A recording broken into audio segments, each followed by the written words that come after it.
안녕하세요. 김영호 회계사입니다. 오늘 꼭 알아야 하는 세법 상식, 꼭 세상에서는 근로소득이 있는 사람이 사업소득도 있는 경우 세금 문제는 어떻게 해야 할지에 대해서 말씀해 드리도록 하겠습니다. 저도 꽤나 빈번하게 받는 질문 중에 하나인데요. 요즘에는 이제 투잡도 아니고 N잡 시대라는 말이 있을 정도로 일반적인 직장인들도 재테크 수준이 아니라 아예 별도로 여러 가지 개인 사업을 하는 경우가 많습니다. 문제는 그러다 보니까 이 근로소득 이외에도 따로 사업소득이 생기게 되는데 직장인들은 2월에 연말정산을 하다 보니까 관련해서 여러 가지 혼선이 오는 것이죠. 이 종합소득세 신고는 어떻게 해야 하는 것인지, 연말정산은 어떻게 되는 것인지, 회사에서 내 소득을 알게 되는 것인지 등등 여러 가지 질문을 받아왔어요. 이 결론부터 말씀드리자면 세금만 생각해서는 최종적으로 종합소득세 신고만 제대로 해주시면 됩니다. 극단적으로 말씀을 드려가지고 종합소득세 신고만 제대로 했다면은 연말정산을 하지 않아도 사실 크게 상관은 없습니다. 왜냐하면은 연말정산이라는 것은 일전에 제가 말씀드린 대로 근로소득만 있다고 전제를 하고 세금을 계산한 것이기 때문인데 조금 더 자세하게 말씀을 드리자면은 근로소득자가 세금을 내는 과정을 크게 나누어 원천징수와 연말정산으로 나눠 볼 수가 있는데요. 이 세금을 받을 때 간이세액표에 따라서 대충 계산해서 세금을 미리 걷어서 그 부분을 제외하고 돈을 받고요. 월급을 받을 때 세금 떼고 받죠. 그리고 나중에 2월에 다시 제대로 계산을 해가지고 그동안 대충 계산해서 걷었던 세금이 적었다면은 세금을 더 내야 해서 월급을 더 적게 받고요. 보통 그걸 이제 토해낸다고 말을 하죠. 그리고 그동안 대충 냈던 세금이 더 많았다면 회사에서 따로 돈을 받는 그런 유의 시스템이에요. 잘 아시죠? 이걸 이렇게 하는 이유는 첫 번째로 매달 일정한 그 금액을 받는 근로소득자 입장에서 세금을 1년에 한 번 몰아서 내게 되면은 내는 사람도 괴롭고 이 걷는 사람도 괴롭기 때문에 미리 조금씩 세금을 걷어서 나중에 서로 편하기 위함입니다. 그러니까 편의상 그러는 거예요. 사업하시는 분들은 이제 공감하실 텐데 올해 종소세 낼 것을 대비해서 미리 어느 정도는 세금 낼 금액을 준비를 해둬야 하는데 근로소득자들도 그런 식으로 하려고 하면 상당히 피곤한 일이죠. 그리고 두 번째로 대부분의 직장인들이 이 종합소득세 신고를 하라고 하기에는 이 행정적인 면에서 무리가 많기 때문입니다. 근로소득 같은 경우는 보통 이제 유리지갑이라고 표현하는 것이 사업소득과는 다르게 소득 금액이 상당히 투명하게 파악이 돼서 계산이 쉬운 측면이 있어요. 이 사업소득은 소득 금액을 알기 위해서는 수익과 비용을 모두 알아야 하는데 근로소득은 비용이 없고 카드세액 공제 그거 비용 아니라고 지난번에 말씀드렸죠. 수익만 있기 때문에 굉장히 계산이 쉽습니다. 그러나 그 쉽다는 것도 어디까지나 상대적인 것으로 세법을 전공하지 않은 일반적인 직장인이 혼자 힘으로 정확하게 세금 신고를 하기는 굉장히 힘듭니다. 그래서 회사에서 도움을 받아가지고 2월에 미리 연말 정산을 해서 납부도 직접 세무서에 하지 않고 회사를 통해서 대신 납부하거나 세금을 돌려받거나 하는 것이에요.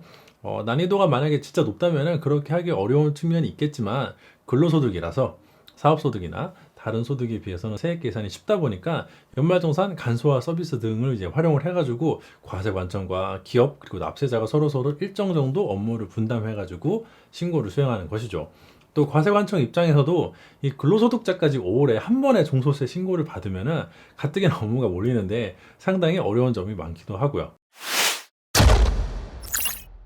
다만 앞서 설명한 모든 것은 근로소득만 있다는 그 가정에서 진행되는 것입니다. 근로소득 이외에 따로 종합소득세 신고를 해야 할 소득이 있다면 어차피 종합소득세 신고를 해야 합니다. 그리고 그때 연말정산에서 근로소득을 냈으니까 근로소득을 제외하고 나머지 세금만 가지고 종소세 신고를 하는 것이 아니라 근로소득까지 포함해서 다시 다 계산을 해야 해요.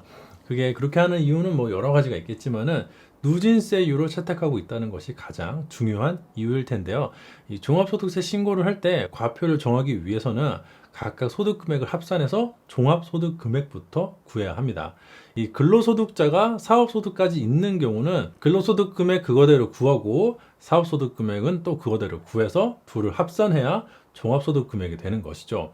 예를 들어 근로소득이 5천만 원이고 사업소득이 5천인 경우에 종합소득 금액은 1억이 되겠죠?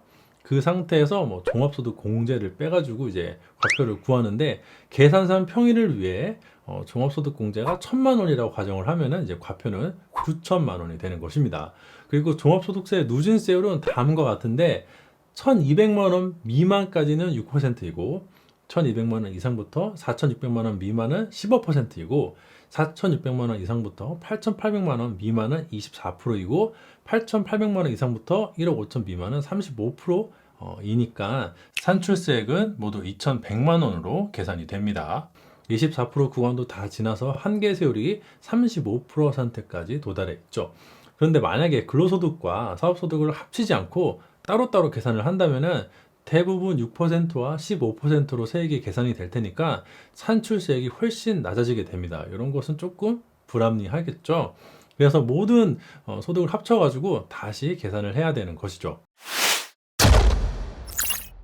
그러면은 종합소득 신고를 할 때 연말정산을 무시하고 다시 처음부터 계산을 하면은 그 전에 연말정산 한 것은 어떻게 되는 것인지 궁금하실 텐데요. 이 연말정산할 때 결정된 세액을 종합소득 신고를 할 때 기납부세액으로 취급을 하면 됩니다. 기납부세액이라는 개념을 이해하기 위해서 예를 들어 원천징수를 통해서 1월부터 12월까지 12달 동안 거둔 세금이 모두 600만 원이라고 해볼게요. 그러니까 매달 소득세를 50만 원씩 냈다고 가정하는 것이죠. 그리고 다음 연도 2월에 연말정산을 할 때 뭐 이것저것 다 계산을 해봤더니 근로소득만 있을 때 내야 할 세금이 500만 원이라고 역시 또 가정을 하겠습니다. 실제로는 그렇지 않을 거예요. 아무튼 근데 이 경우에는 원천징수로 냈던 세금 600만 원이 기납부세액이 되는 것이고요. 최종적으로 부담할 세금을 결정세액이라고 하는데 결정세액은 500만 원이 되는 것입니다. 그런데 결정세액은 이제 500만 원인데 기납부세액이 600만 원이면 세금을 지금 100만 원 더 낸 것이죠. 그래서 결정세액에서 기납부세액을 빼가지고 이제 차가감 납부세액을 구하면은 마이너스 100만 원이 나옵니다. 마이너스 금액이니까 세금을 내는 것이 아니라 돌려받아야 해요. 그래서 2월에 100만 원을 돌려받았다고 하죠. 자, 그럼 최종적으로 세금을 500만 원 낸 셈이죠. 600만 원 걷어갔는데 100만 원 돌려받았으니까 500만 원 세금을 낸 거예요. 그렇게 해가지고 5월이 돼서 사업소득까지 합쳐가지고 다시 종합소득세 신고를 해야겠죠. 그때 결정세액이 1000만 원이 되었다고 가정을 해볼게요. 그런데 연말정산을 끝나고 100만 원을 돌려받았으면은 기납부세액이 현재 500만 원 적립이 되어 있기 때문에 종합소득세 신고는 신고대로 하고 마지막에 결정세액 1000만 원에 기납부세액 500만 원을 빼면은 차가감 납부세액이 이번에는 플러스로 500만 원 계산이 됩니다. 그래서 500만 원을 추가로 세무서에 납부하면 되지요. 대충 어떻게 굴러가는지 이해가 되시죠? 그래서 앞에서 연말정산을 어떻게 하든 사실 상관이 없어요. 연말정산을 열심히 했든 대충 했든 아예 하지 않았든지 그냥 최종적으로 종합소득세 신고를 할 때 제대로 신고하면 되고요. 그 전에 냈던 금액은 세액은 기납부세액으로 조정이 됩니다. 다만 여기서 한 가지 다들 궁금해하는 점이 내가 사업소득이 있는 것을 근로소득을 얻고 있는 회사에서 알 수 있는가 이 부분인데요. 일단 결론부터 말씀드리자면 여러분들이 비밀을 잘 유지하시면 회사에서는 절대 알 수가 없습니다.